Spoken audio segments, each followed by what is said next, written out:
Okay, welcome everybody to episode 15.5 of Eat, Drink, Write, an Urban Fantasy Whiteboard, which is mini episode 5. I think we're mini episode 5. We are going to, because we have been talking about our paragraph writing for so long, I thought it might be fun for us to read some of what we've come up with. Please bear in mind, this is not edited.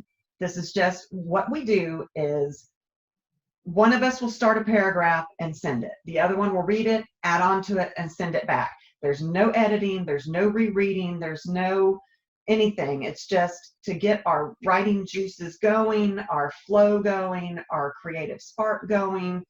So we've each chosen 2 to read today, just for this little mini episode to give you an idea. And also so you guys might know, on our Twitter, I'm trying this on our Twitter. I've got one of them going in little tiny bites. I call them itsy bitsy book bites. And I'm doing a Twitter every day at noon with a paragraph writing that we did. These are not complete stories either. So there's no beginning, middle, and end. It's just writing. So last week, we're actually still recording on the same day that we did the writer's block, because being in quarantine, sometimes this is the easiest way to do it. So we're still in the same clothes. I'm still drinking my same drink. I'm having the vodka soda with lime. You're drinking something. Yeah, this is number 2. So this episode might be a little bit more fun than the last episode was. You're drinking something different for this episode. What is it? I am. I'm drinking apple cinnamon and coffee cake tea, which is a black tea, and it comes from the Peacock Tea Room that we usually go to at the Renaissance Festival. But my older sister got me a present for Christmas that was just an assortment of a tea sampler from that tea room, and so I'm doing this thing to get a little bit more variety in my life during this quarantine, where I stick my hand in the bag of all these different teas and mix them up and then pull one out, and that's what I end up drinking. So apple, cinnamon, and coffee cake tea, and I don't think I'm a fan, but it's interesting. It's interesting. Yeah, that you all should go check out the Peacock Tea Room. We're not big enough yet to have sponsors or anything, so they're not sponsoring us. It's just something that we like very much. My favorite from theirs that I got a sampler from Courtney in Montana also, that are they were Christmas ones. I think I got it for Christmas, so they were. Oh yeah. And my favorite one of that is there is this peppermint one, and I liked it so much that I've ordered off his website. It's Chef Randy. He is the coolest dude. You should go check it out. Peacock Tea Room. Just Google it. If you can order from them, that would be wonderful, because it is tough right now on people during this quarantine, and there is no Renaissance Festival. Obviously, it was canceled. So if you all could help him out, that would be wonderful. And their teas are amazing, lots to choose from. And there is a sampler pack. So if you don't know what you want, take the sampler pack. And there's some of those that are really good. The one that I was drinking for our last episode that we just recorded was a red tea, and it was awesome. So red and then tea. and this one's a black tea, and then it's got green teas in it and all that kind of stuff. So there's a lot. And then there's always the vodka sodas with lime that you can do too. That too. Okay. So this is about our paragraph writing, and we each pick 2 little pieces, and so we'll take turns reading them. So if you want to start, Taylor, that would be great. Sure. We titled this one Reverie. So I'm just gonna jump right into it. Okay. The park relaxed me. A river cut through its heart to twist away at the south end. I fell in love with it every time I came here. Now I was sitting at its edge, my bare feet breaking the current. Swimming would have been better. Sweat dripped down my spine, but I didn't have time for the luxury. A twig snapped behind me, jerking me out of my reverie to scan the trees over my shoulder. All I saw was sun-dappled trunks and empty space. He was there, though. I could feel it. Ooh, I like that. Yeah, I liked the description we did with it, and then even though it was really short, I liked where we ended it, because it kind of left me being like, well, who's there? First of all, you obviously knew he was there, so what are you doing just sitting at the river with your feet in it? Like, what's going on? Like the So description in that one, that was nice. I mean, you could actually feel her feet dripping in it, sitting, dunking. We've all done that, sat with our feet in the water as it moves by us. How cool is that? So yeah, that's what we do. We start a paragraph, and I can't even tell which of us has written which. We're very good at mimicking whatever tone and style that the other one has written. It's a really good technique to practice that. When, we talked about voice and style before, and to be able to do a story where you can pick up what someone else has written and make it sound the same, where it's not obviously which one wrote which part, is yeah, really neat. There, every now and then I can tell, because there are some words that I use that I always use, and some words that you use, and so I'm like, Taylor wrote that one. yeah. But I chose one called Demon Magic, Okay. and it's longer than the one you've got. And sometimes we write a lot before we get tired of it, or we get to a point where it needs to actually have a plot, so that, you know, and some of these paragraph writings we've thought of turning into books. We do want to write a book together. And so I think Witch Wall might have been a paragraph writing to start with. I'm not positive. Probably was, but I don't remember. And I think the bookstore one, we tried to write and we got stuck. We get stuck. We I think haven't we should figured still out. do that one. I like the bookstore one. It would be really cool. I do too. We just have a hard time figuring out this writing together thing, because we're both independent writers. But Alana Andrews does it. They a husband and wife team, and we actually met them at was it Dragon Con when we talked to them? Yep, I think it was Dragon Con 2018. Okay, and we talked to them and we asked them, how do you do that? How do you write as a team? And they couldn't really answer it. It's just second nature to them. And I think it's something that each team, if you're going to write as a team, has to figure out how to do. I mean, you got to Yeah, think that the people that wrote Buffy, there was a whole team of writers that did that for the right. screenplay. You've got to come up with, your group has got to come up with a way to do it. And we will. We're going to write a book together. Right now, we're just getting our own out there. Yep. So, all right. So this one is called Demon Magic. Icy winds slashed his face, and the rain hammered an evil dance upon his head. He shrunk into his tattered coat, face tucked into the thin collar which he pulled up as a barrier against the storm. He kept to the shadows, though the chances of being caught in this storm were slim. No one in their right mind would brave the streets in this kind of weather, the menacing cracks of thunder so prone to loosing demon magic down upon the cobblestones. Lightning flashed, illuminating the street as he walked along its edges. Somewhere, and somewhere close, based on the boom of the thunder that followed a mere second after the flash, monsters woke. Storms like these didn't bother him, but they brought hell upon others. He didn't know why he was different from the monsters born of these storms, since he was born of one himself, but he chose not to dwell on it. Demon magic was to be snuffed out as quickly as possible after a storm cleared. He was lucky to have made it this long. They felt like brothers, the monsters in the storm. It saddened him that most wouldn't make it to dawn, unable to hide in plain sight as he did. That they were evil was not a question, although evil was a matter of perspective, he supposed. They would call him evil if they knew. Somehow he hid it well, walking among the vapid men and women and children, as though one of them, as though he too were a mere simpering fool, devoid of magic, devoid of life. It was only during the storms that he felt alive, vibrant even. Another flash of lightning foretold yet another crash of glorious thunder. The light caught movement to his right among the skeletal branches of the bony trees that gathered beyond the road, as though huddled together in fear of the storm. She stared at him, her blonde hair plastered to her face, wisps covering her features like that of a drowned corpse. Her eyes reflected the golden streaks of lightning as she watched him, standing silent and still, not dancing, not laughing, just watching him. Who was she? Not human, that was certain. Nothing human could look like her, could feel like her. The steady downpour of rain gave way to a light drizzle that set his skin tingling, but he refused to take his eyes from her. He locked himself into a staring contest, certain that if he looked away, she would disappear. He didn't want her to. Unfortunately, he didn't have time. As the storm moved on, the hunting parties would take to the streets, and if they were caught outside, drenched and intact, they would become targets.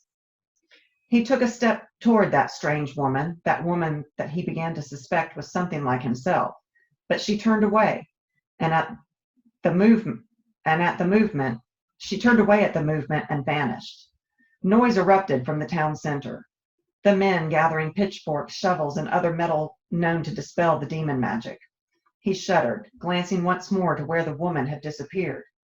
Not even he could do that, and right now it would be a handy spell to have. Grunting, he shuffled along the wet cobblestones, hurrying towards his hovel and out of sight. He caught sight of two brothers still dancing in the rain that shone with the morning light, casting rainbows of iridescent color, too bright to his eyes. He shook his head as he swept past the monsters who laughed and twirled in their momentary and soon to be final exhilaration of life in this world. Nice. There was really good description in that one. It was. That's why I chose it. We did a really good job, and it went back and forth, and I don't honestly know which paragraph you wrote and which paragraph I wrote. Yeah, I was thinking that as you were going through it. It didn't sound disjointed or anything, because you know, we do these paragraph writings and we get to a point where we're like, okay, I don't know where to go anymore, and we just stop doing them, and I don't always, go back and read them. So it's interesting to hear them now and realize I don't know who was doing whatever. I loved that. I loved the story. It's not in first person, which we often write in first person. I was going to point that out because most of the time, most of my stories, I want to say, are first person. I think I started this one, but I can't tell where I stopped and where you started. Yeah. I mean, you picked it up and mimicked whatever I did, or vice versa if you started it. I think I started it. But I love the description. I think a lot of times when I start a paragraph writing, it's because I want to work on some specific thing. And I think it was probably description in this one. Yeah. Because we did a good job on that, and there is a lot of description. The rain hammered an evil dance upon his head. I mean, that I love that. And so, yeah, this could turn into a story. We could write a book with this. I'm curious. I'm curious about him, and I'm curious about her, and what are they, and why are they monsters, and where do these monsters from the storm come from, and why? I mean, that's awesome. I love what we do. Yeah. No, that was good. I enjoyed that. Yeah, me too. The next one I have is called Subway. And I don't remember why I picked this one, so I guess we'll see. Okay. All right. Oh, I think you started this one just based off the first sentence. Okay, probably. Why did rush hour have to suck so much? I shoved my way through the crowd that was shoving back just as savagely against me. I was late, so I shoved harder. If I didn't make it onto the subway, I was so fired. Where did you get that? A large man demanded. He stopped in front of me and was barring my way. Couldn't he have his conversation somewhere else rather than on the platform blocking my way? I stepped to the side to move around him. He stepped back in front of me. I asked you where you got that. I looked up into his face. He was looking at me, and I glanced around for who else he might be talking to, but he kept staring at me. Excuse me, I said, trying to slip around him again. The subway had pulled up to the station, and the doors swished open, awaiting the crowds. I had precious seconds before they slipped closed and I was fired. You're being rude, little girl, the man stated, coming into my bubble of personal space. It happened a lot here in this city, but usually not intentionally. The glare on this man's face indicated just how intentional it was. I'm trying to get on the train, I said, smiling in that non-committal way we do when here in the city. Not with that, you're not. What are you talking about? I demanded, still looking for a way to slip around him. I was so fired. The man grabbed the collar of my jacket. It was too big for me, but I used it just to get to work. It had some weird symbol stitched into the back as well as the front left shoulder. My father had given it to me a few months before he had died, and the sentiment made me a little grouchy when someone grabbed it like the man was doing now. Get your hands off me, I snapped, jerking back. He didn't let go, but I had bumped into another person by mistake. Sometimes I forgot why I loved living in the city. This jacket doesn't belong to you, the man growled. He snatched me forward, forcing me off balance. I'm going to call the cops, I warned him, sounding less confident than I had hoped. He had at least a foot over me in height, and it was a little daunting to say the least. He laughed, spittle flying from his lips. You do that, girl, but I'll be needing the jacket first. Wow. So That kind of gives me chills. That was pretty good. I think I picked that one because I liked the story, and I liked the setting of this city because you could kind of feel, she's trying to get around, she's in a rush, and there are all these people around her, and this guy is in her personal space, and she's just like, I just want to get to my job. I'm going to be fired. So you've already got stakes, like she's about to lose her job, and she probably will because she's late. And you've got these two characters that you don't have no idea. Why does he want that jacket? And it was her father's jacket. So why does she have it? And like, why did her father have it? And that kind of thing. So I like that too. I think that's why I picked that one. That one's got a lot of potential. You really could feel the setting. Maybe we were working on setting in that one. Yeah, maybe. Because you really could feel the city and the bustle and the crowds. And, there is, when you're in the city, there is a lack of personal space. But it's, if any of you all know a city, a lot of times you're jostling, but it doesn't feel wrong because you all are just trying to get where you're trying to go. But this one brought the sense of, he was definitely invading her personal space on purpose. How interesting. Right. Yeah. I like that. Yeah. It's a good one. This one is called Daddy, and I didn't read it all the way through, but I liked how it started. So hopefully it continues as well as I liked the beginning. Daddy, are we the bad guys? I looked down at my tiny daughter's face, her eyes filled with concern. Not concern about the nasty wind blowing into our hiding spot, or the wind that splattered above and dribbled into the crevices around us, but concern that we might be the bad guys. As I looked out of our hidden alcove above the burning city and watched the smoke covered the once majestic buildings, I honestly didn't know. No, I told her, if only to make her feel better. Her delicate hand wrapped around my fingers. She seemed to be reassured by my words, which was enough for me. She didn't need to know the affairs of her father. All she needed to know was that I would keep her safe. What do we do now, Daddy? She asked in that small voice of hers. Wait for the rain to stop, I answered gruffly. I thought we could get away to the next city before the storm, but it had blown in with a wicked speed that caught me off guard. We were stuck, at least for the moment. I wanted to make a fire for her, something to warm her tiny frame in her tattered rags that were all that remained of her once pristine and expensive outfit. I remembered her mother buying the matching set, and I had winced at the polka dots and bright, vivid colors. I shut down that pain and pulled my child closer to my chest, using my body to warm her. There would be no fire tonight. They would see it, and if they saw it, they would find us. And if they found us... I shook off that thought, pulling her closer, when a burst of lightning lit the sky with fingers of fire, and thunder cracked so loudly that she put her tiny hands to her ears. Would that we could fend off the other dangers so easily, simply covering our eyes and ears and making them disappear. I felt a rush of pain and something more, something fierce. I would protect this child at all costs. I had already done so at the cost of her mother. I swallowed, rocking a bit on my heels to soothe her. We would make it. We had to. It became clear, however, that it would take an absurd amount of effort. Our hiding spot rested above the burning city. I had checked it myself, and nothing threatening had jumped at me. I missed something, though, because one moment we were looking out over our burning city, and the next we were falling through the air, toppled over the ledge of our hidden alcove. I struggled to hold on to Clara, pinning her tightly with one arm to my chest. With the other, I reached out for some kind of handhold, anything to stop the momentum, which seemed to be gathering with each second. What I grasped caught my fingers, tangling them, slowing our descent. Clara made no noise, just hid her face against my chest, and my heart swelled with pride that a 4-year-old could have such courage. I gritted my teeth as my arm yanked against its socket, nearly dislocating my shoulder. My fingers grasped tightly at a net. We were caught in a net. I shook my fingers, trying to disengage from the ropes that held my fingers in twisted knots.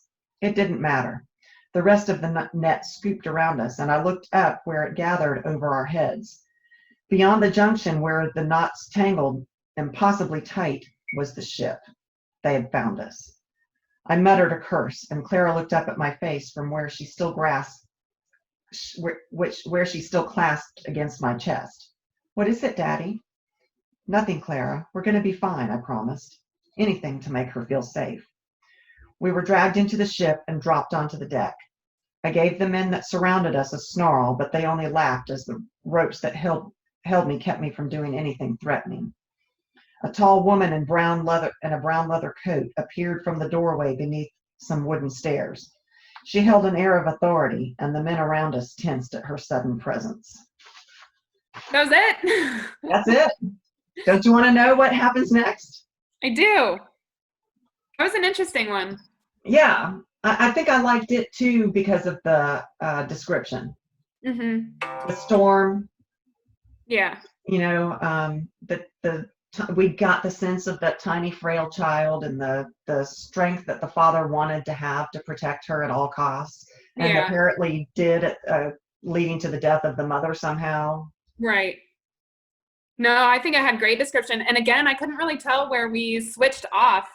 Me either. Absolutely. From one writer to the other. So yeah. I think that's pretty interesting. And then I feel like there were parts of it that could have been done better in terms of like dialogue and getting across transitions and that kind of thing, which isn't surprising based on, and these aren't edited. This is just straight. We're not allowed to edit. We just write back and forth. So to me, this is not like we're saying, oh, this is work ready to be published. This is just raw data.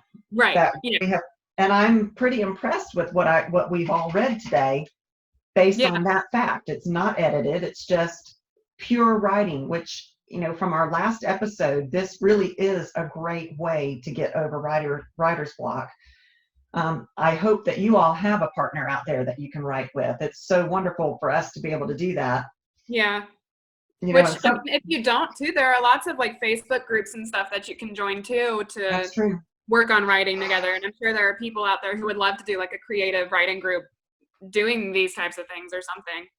Yeah, or even sentence writing like you do. Yeah. Where, each group of that Facebook group could take turns giving each other sentences. But I really like this having to pick up where someone else left off. That is not an easy thing to do. And we've done, I think on these 4 examples, have done a really good job. Yeah, I think so too. And they're a lot of fun to do. They are fun. They're very fun to do. We need to do some more. I'm ready to do some more. After reading this, whatever writer's block I've got is gone because I want to do some more right now. As you were finishing that one and we got to the woman with the leather jacket and everybody tensed when she got out there and I was like, okay, what happens next? But I was also thinking, oh, this is like actually really interesting. I want to write more and I want to, write my own stuff and that kind of thing. So yeah, definitely. I think it can be inspiring to practice writing on just random stuff. And I think so too. Kind of yeah. So I'll plan to do more of these on Instagram, the little itsy bitsy book fights, which I think is clever. And I'll post every day at noon. And right now we've got one called Beware the Riches of Witches. Yes. And I posted my 3rd part of that one today. Okay. So y'all go check that out. It's on our Instagram, which is Eat, Drink, Write. I think it's actually podcast at EDW or at EDW podcast. On Twitter, yeah.